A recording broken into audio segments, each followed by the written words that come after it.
Last year we put in a community garden at our church, and I remember as we were preparing to rent out the beds, I had one person ask me, well, what are you doing to keep people out of the garden? Because as you might see, there are no fences on our community garden. I think it's a valid question, but at the same time, I always like to think about the motivation behind the question, or what should be the motivation behind the question.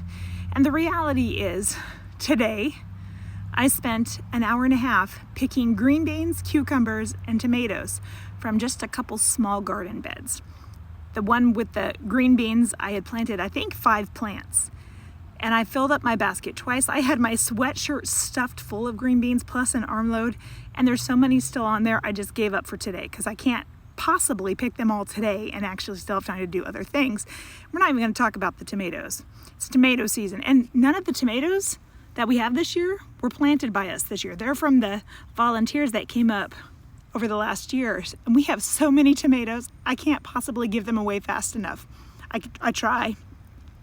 But it got me thinking about being focused on the wrong thing. So here we are focused on people trying to take our stuff, when in reality, Romans 12:13 tells us to practice hospitality, to share with those in need.